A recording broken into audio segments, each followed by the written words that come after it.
Who do I call if it ain't you? Tell me who to call if it ain't you. Now that we have some peeps up in here, why don't we just dive in? Do you think you can tell us your name and tell us a little bit about you, just to get us started? So my name is Eileen Tjan, and I'm creative director at Other Studio, which is actually a personal design practice I started about 5 years ago after leaving a branding studio and moving back to Chicago. I kind of started out with the assumption that this would be a freelance career, and it slowly moved into building a very small studio. Mostly been centered around kind of personal design practice and philosophies, but I think based on the history of work that I've had from like advertising to post-production to branding, the studio has been kind of multidisciplinary and covered a lot of the similar projects. So it's like rewalking my career over and over again. Yeah, I bet. Just like a little bit of everything. Yeah. What's your favorite thing to do these days? I know like you're so busy, you're running your own studio. Give us a little peep into like what life is like outside the studio. That's such a funny life outside. It's a really funny phrase now. Yeah, I mean, I think it's a lot of creatives have a similar answer where like they love what they do. So even on like the free time that you have, it sort of, circles around design or art or creativity. So, I have my day job, which is always going to be servicing design as like a functional solution for communication. Totally. And then I think from there, you're like, oh, how can I utilize, graphic solutions to be artful? And then from there, it's like, I love custom type. And then I love illustration. And then at the end of the day, I'm playing Animal Crossing. So like, I think a lot of people in this chat can relate to that. Animal Crossing is giving me a lot of like good feelings. Every character in there is just like so happy and joyous. And it's like, everything on this island is perfect. I'm like, yes, sign me up.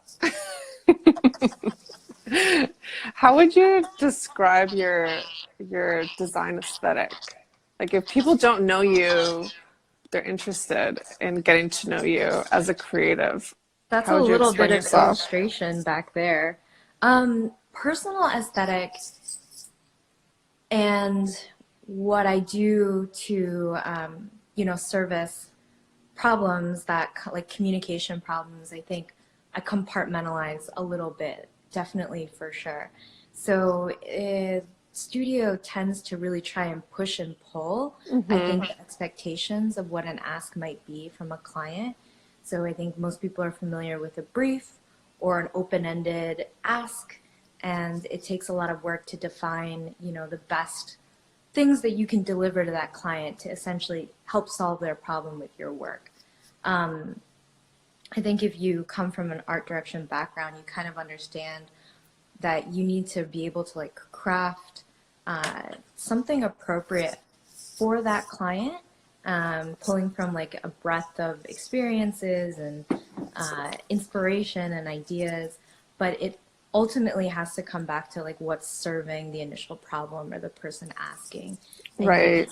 you can take the responsibility and try and push it in all the ways that you think will be cool or relevant or maybe closer to your personal style. But if it doesn't serve them, then it's not really a solid solution, I think, or a responsible solution. Right. But personally, I'm like everything, like I want to try everything. I really love kind of like deconstructing type to do a lot of custom solutions. It really marries a lot with the illustration work that I do, which tends to be limited to kind of like vector art because that's where I have the most comfort. Yeah. So yeah, I think like whatever whatever that I'm reading or looking at or drawn to kind of goes through a filter almost of my own like capabilities and comes out looking pretty consistent. But yeah. It makes sense. And I'm sure that that helps to create like a visual identity for your business so that certain clients are attracted to you and your work. I want to take this moment to let everybody know that you are more than welcome to drop a question for us. So if anything's on your mind, or if you would love to ask my beautiful host down here anything, just go for it. Type it in the comments.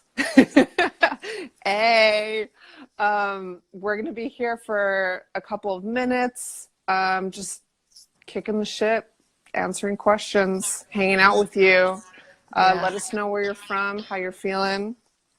I'm super curious. So we have been getting questions in our DMs, totally random stuff. And basically what I've been doing on these interviews is having our guests answer some of them. And one that I got that I feel like would be good for you to answer is, what exactly is a creative director and what do they do? I can't tell if that's just like major shade. I feel like it's like a little bit of both. But I honestly feel like I know I get that question a lot. So I feel like this would be a really good one for you to answer.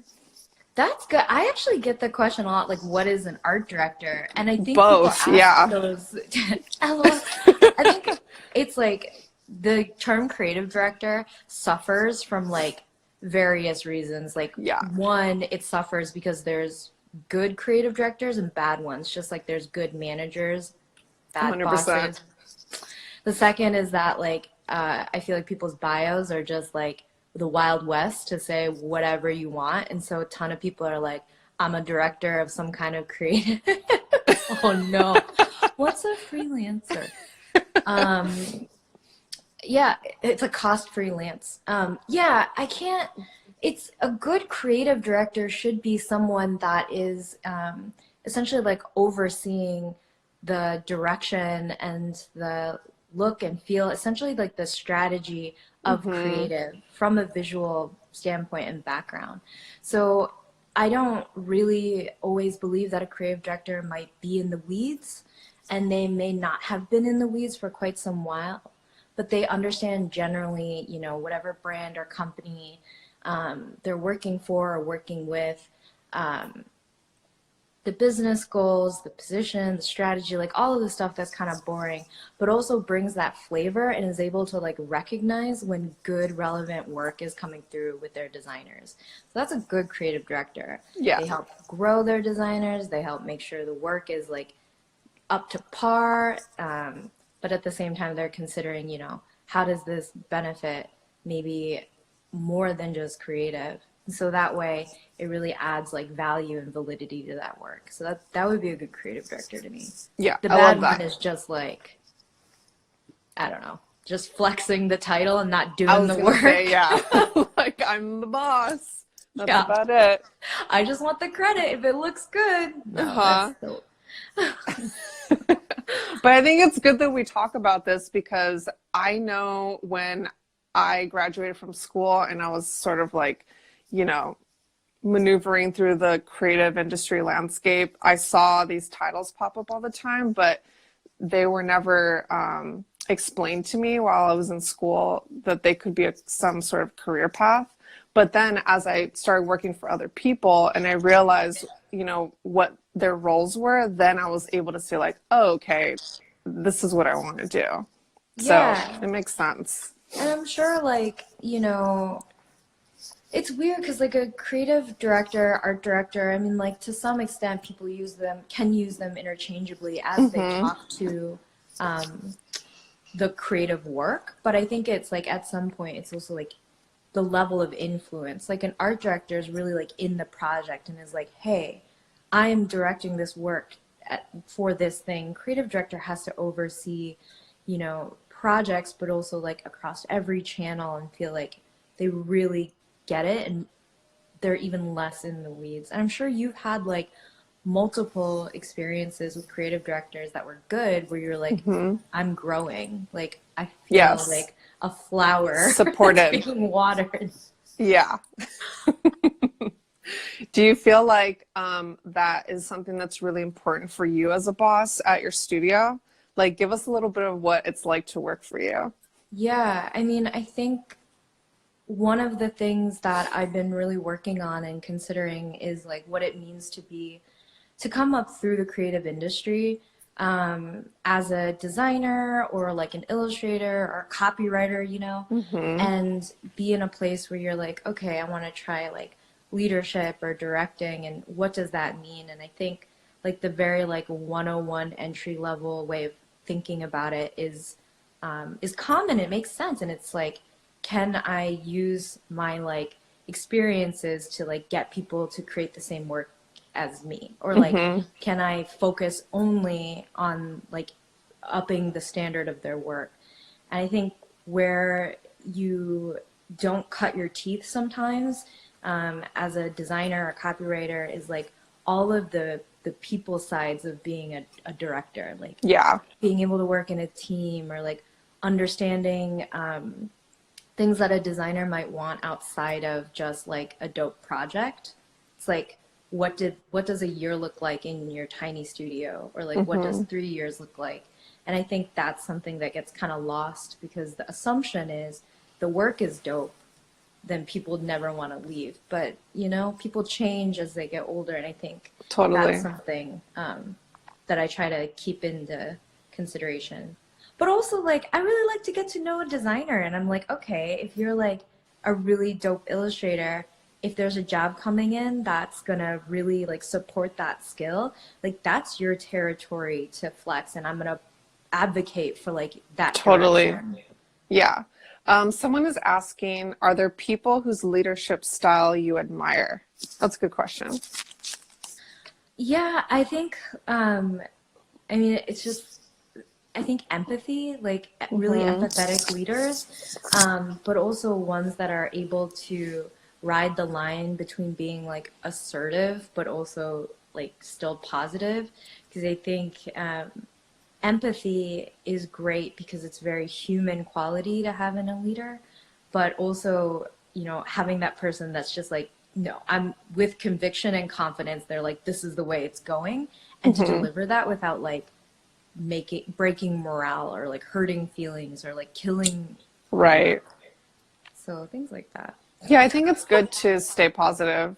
I mean, it's hard when you're a boss too, because you're managing your own feelings and your own perspective, but then there are also all these other humans that you're working with, right? And they have their own feelings and their own perspective on life and how to get things done.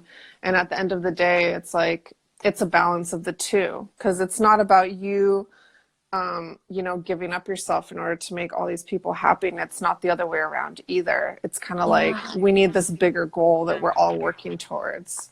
So I totally get that.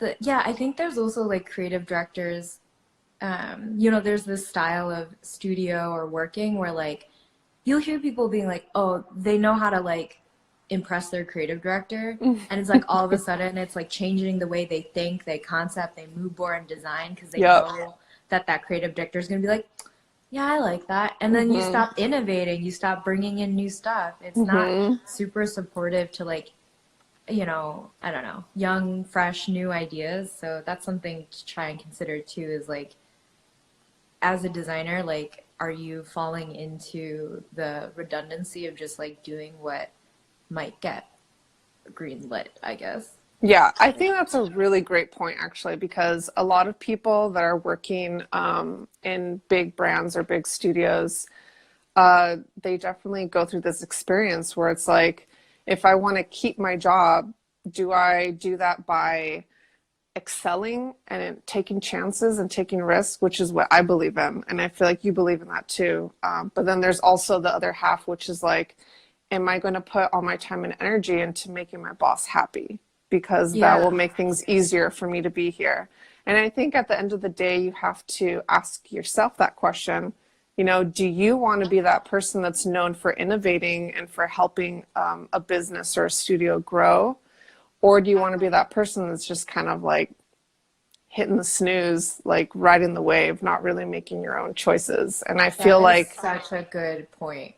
I That think is, like having the, and you don't need to have like Eileen and I, like we've both run our own studios. So I think that's why it's really exciting to talk to you. I think like I don't want to say that you have to run your own business in order to have this type of energy. Like you can totally do that while you're at a brand or another company. You just have to make sure that you know like that you're going to commit to being that person that wants to take these risks. At the end of the day, it's your journey. You know what I mean? If you don't, like, if you want to be great and do really amazing things, you gotta take a little risk every once in a while. yeah, I feel like that's like, and that's a conversation too I hear a lot is like someone's art practice versus like what they're doing for a job. Yes. Yeah, I feel like, with your art practice, that's where you can like really like flex with no consideration of like who this might really be for. It's not a service. Yeah. But like, in your career and work, I would say like that is like maybe a value of other is just like in any way we're definitely gonna like push and try and do something weird or edgy or unexpected, but like in a smart way. Like it can't be irrelevant, and Yes. off brief. And I think the other smart thing is to like make sure like the way that we're presenting work that there's options to look at so that you can discuss them against each other. And I think working really smart in that way helps put forth the more envelope pushing ideas, I guess. Totally. 100%. And I feel it's like, Hi, Kara. I know, we see some people in here we know. How are you? I think I've been asking everyone this just because we're in the time, but how are you dealing with Corona? And is that affecting your business in any way?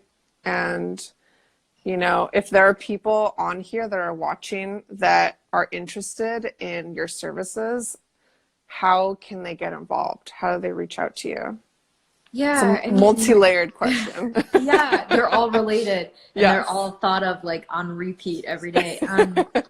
Yeah, it's just like it's like every day is very existential, and I'm into that kind of thinking, but like this is at a level I've never experienced where I'm just like, what is anything right now? But mostly like encumbered with thoughts about like family and friends and like well-being of those people, and just like I think it might be general herd mentality of all of us like feeling the vibrations of every other human. So I spend a lot of time feeling proactive and positive and counting blessings, and at the same time feeling like the concerns or like the worries for people that I know are having a hard time. In terms of client work, I think it's the same thing. Like industries that are being hit really hard by this are just in such a scramble that like there's plenty of dropped communications, dropped projects. And I know a lot of people are feeling that. Like a lot of independents are just like, what is happening? Like day by day, week by week is completely different. The advice there though is like, I guess if you were to relate it into like any other time that is applicable, it would be like that day that you stepped out fresh to be like, I think I'm going to try this. It's the same kind of thing where it's like you're anxious, you're not sure where things will lead, everything's brand new, you feel very like reactive, based on where you see opportunities or not, and you value more. And so I think that's something that can parallel. But yeah, I mean, like, everyone has been completely reset by this. Yeah. So like we're all in this kind of like no one's got the experience to navigate this swimmingly. So I think the people that are able to like be confident in their experience and their value and their offering, they're gonna do totally fine through this. Yeah, I believe that too. And I've said this before, like I think it's a really exciting time for everyone to be on pause, because it's an opportunity for you to reflect on how far you've come. And also ask yourself the important questions, like, where do I want to go in the future? Like, am I happy with the way that I'm running things, or is there anything that I want to test out? Because I know, like, it's so easy to just get carried away with the day-to-day and getting so busy with your work that it's hard, especially for freelancers, to stop and say, like, hey, what are my actual creative goals for the rest of the year? Like, is there some really badass project that I want to go find some funding for on the side? Or is there like a new gig that I want to try? Hey. Yeah. I mean, I think like you'll see, you know, a lot of like when the herd can't predict what's going to happen next, it tends to err conservative. But that doesn't mean that there isn't the hunger for innovation or something different. I think people are just going to try and push across, like, you know, all walls of the box to figure out, like, how do I make this next move? But it is a good time to also, like, recognize a couple things, like, so this is a good question. Thoughts on design not being essential at this time. I was totally going to throw out the term that I'm sure some people are hearing, which is business critical, like business critical work. And like, that's going to be something we hear a lot, and design not being essential. So I think it's like reframing, you know, if you're hearing something like that, you might be talking to someone who can't see the value of design or what the breadth of that word actually means. We are coming, you know, I graduated during the recession, and Me then too. there was, what a fucking bad time. But I'm getting triggered now, but I also remember that that's when I started my first studio. Yeah. I mean, there's opportunities in various different climates and environments, and essentially, like, you just have to figure out what is your value, what is your offering. I don't think, you know, saying, is my work essential or not, or is this business critical or not, like, you can pivot your offering to be those things. It's just how you're positioning them, how you're communicating them. We're coming off of, like, like a 5-year just bubble of, like, our economy and creativity flourish, and music and arts and fashion. But at the end of the day, like, even business critical or essential work needs design. It just might not be in the way that we've seen it in the past 3 years. So the advice there is just, like, you don't have to sacrifice what you're good at or what you love. You just have to figure out how to package and position that so that these people that say things like this understand what you mean when you say, but it is essential. It is business critical. So, yeah. We have another question from Average Dad, but it got a little cut off. So if you're still in the stream, if you could retype your question. But they are a graphic design student getting ready to graduate in June. Had a question about that. So if you are still in the stream, please retype your question and we will answer it. But I have been thinking a lot about all of you that are in school right now, and I want to know what that experience is like, because I cannot even imagine, especially when you're right on the cusp of getting ready to graduate and enter the real world. So yeah, please, if you're still on the chat, just type it up for us.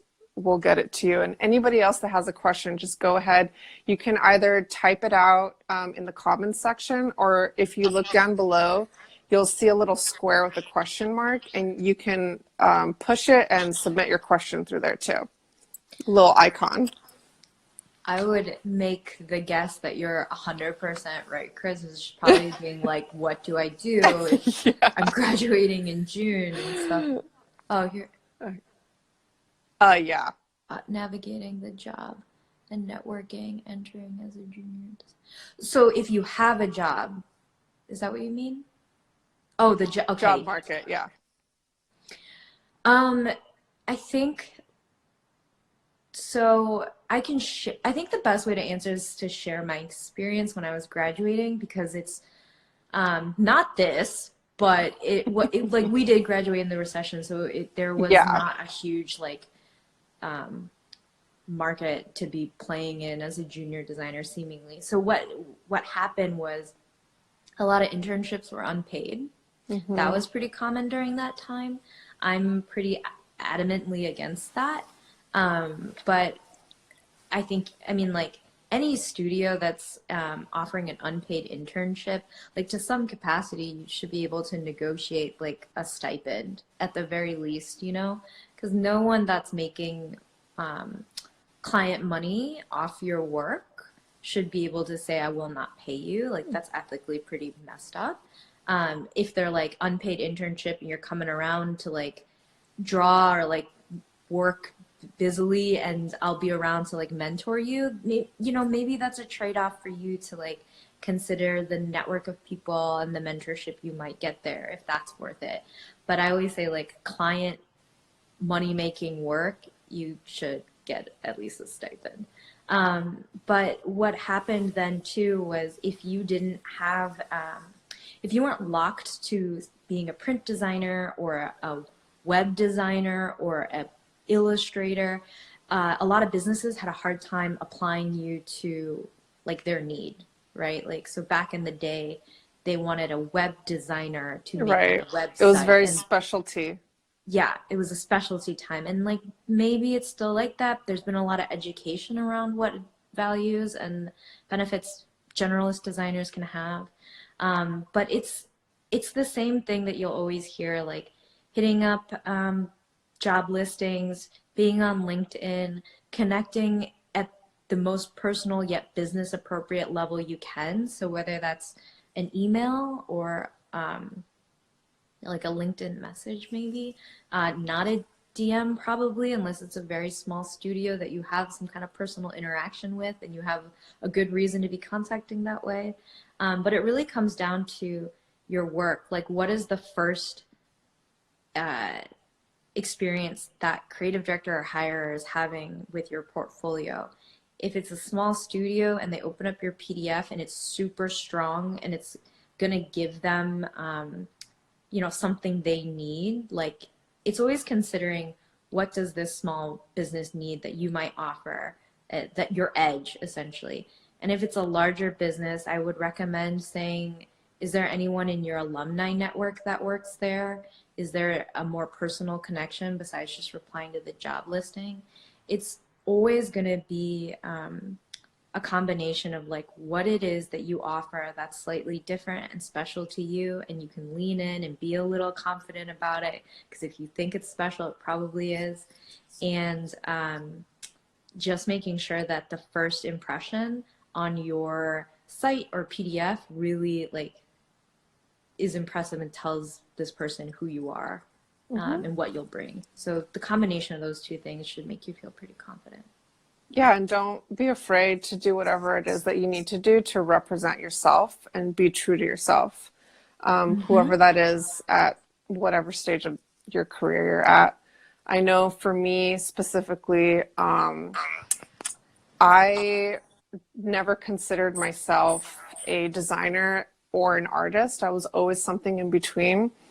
And it took me a couple years to understand that like I'm an idea person and that's what I'm selling. So for me, when I contact people, I make sure that they understand that I know what my strengths are. My strengths are that I'm able to walk into a room to sell an idea, even if it's extremely conceptual and it doesn't seem like they need it. Again, we're not, you know, essential or whatever, but what we are doing as creatives, we're still selling a product. We are a business, you know, we're here to make money and to have fun making money. It's a really special and amazing thing that we're doing. It's like we're able to communicate with people through visuals and give them experiences.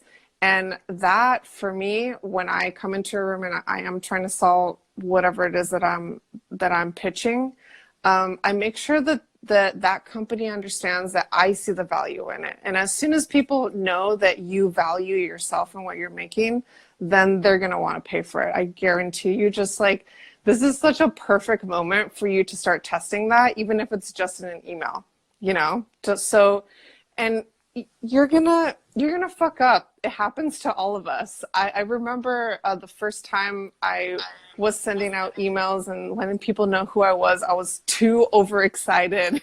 It was so all over the place, like TMI.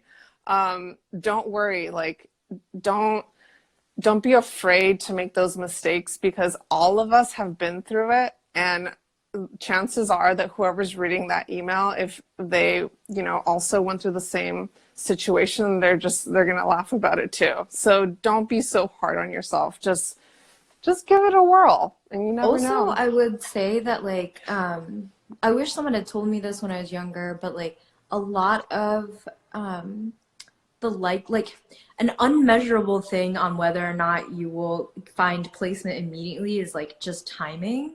And like, you can't totally measure or know whether you've hit someone up at the right time. Exactly. So just, yeah, like to your saying, like being able to be confident in your own value, the standard and quality of the work that you're presenting, all of these things are just going to build up enough foundation where, like, even if it's not the right time, they'll remember that you were articulate and great and interesting and had good work. And so, maintaining communication there, I think, is really important, because it might not be your work or you, it might just be time. Definitely timing. We'll answer 2 more questions, just so I don't keep you here. I know we're busy ladies. But I have one question that says, I'd love to have more discussion around mental health within our industry. 100%. Unfortunately, I cannot see the rest of this message because they're really short. But on that note, let's see.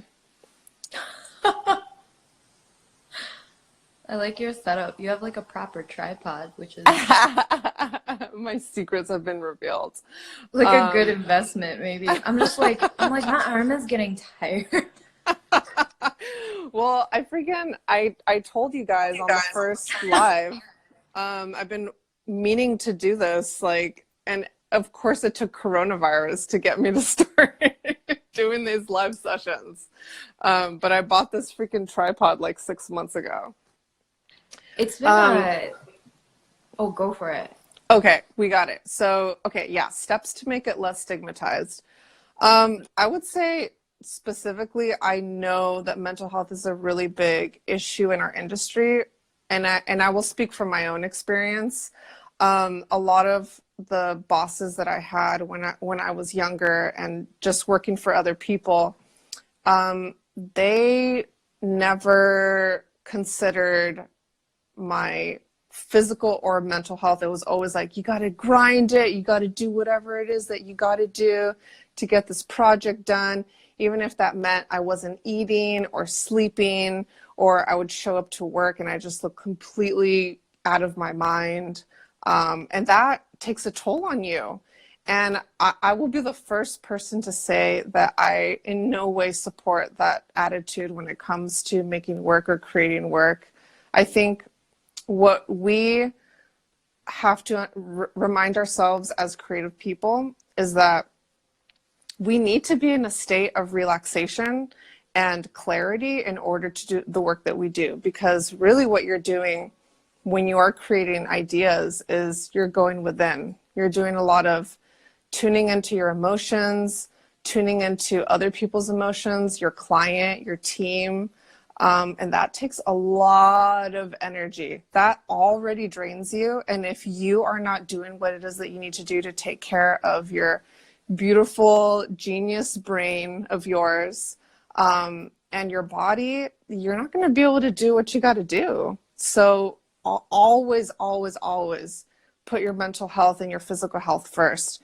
And I know you do too, girl. So if you want to say something about that to cap us off. Yeah, I mean, without having any formal training in this and not being able to give formal advice. I also can only speak from experience, but it's a really hot topic because, and at least for me, you know, like passion can get intertwined with the work that you're doing. And that's great because it can push you, but at the same time, exactly, like we hear about burnout. 100%. Like, did I preset boundaries? I think because with work, the challenge can be really truly compartmentalizing passion and what like fuels your spirit and inside with the job. It's a job, and it's work. And when you're able to do that, I think you're able to feel more comfortable in setting the boundaries you need to take care of your mental health and your physical health. And a good workplace and good work environment should support that. Yes. And so, you know, yes. if you say it. If you're in a toxic work environment, it's time to say goodbye. In a toxic work environment, those things become even more important, though. You know, like protecting those boundaries and like knowing yourself. And then if you're in a big, like I've worked at places that didn't have an HR department. Me too. But if it's big enough, it should. And I think the other thing, the second half of the question is like less stigmatized, which makes me feel like there's a question about like that there's a negative feeling attached to taking the steps needed. And that's something that I also recommend talking to someone within the company or organization that's like trained to handle that, because if it is truly an environment where it's stigmatized, that may fall under being kind of a toxic work environment, and that's a much bigger question about whether that's the place to be. Yeah, and remember, you gotta be healthy. So if any of you are currently in a toxic work environment and you need someone to talk to, because it's like being in a toxic relationship, you know, you want to stay there because it's helping you pay your bills and it's helping you move along, or maybe it really isn't. It really takes an external force sometimes to be able to say, hey, this is not good for me. Let me start making a pathway for myself out of this situation and into a healthier one, and never feel bad about leaving a job. I have to say this to a lot of you artists and designers, because I know that we put a lot of our heart and soul into projects, and sometimes part of the reason why we don't want to leave a work situation is because we want to see those projects through. I guarantee you, if you're in a toxic work environment, it's not going to nourish you or give you what it is that you need for your career. It's not worth it. You can always put projects together for yourself, and that can easily be used to garner more relationships with other businesses to get you hired for the stuff you really want to do. We have 1 minute left. I love all of these questions. I would love to bring you back on, because it feels like a lot of us are talking about the same stuff. A lot of the same stuff's on our mind. Yeah. I've never gone live on Instagram. Well, I got you hooked now. So I want to say, you guys, thank you everyone for tuning in. Thank you, Eileen, for joining us.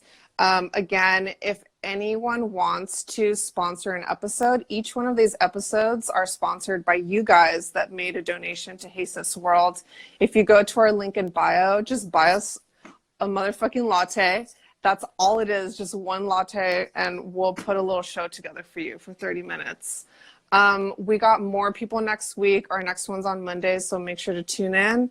And, you know, if you got some questions after this, just hit me up in the DMs or send me an email, and we'll have some fun answering these questions again.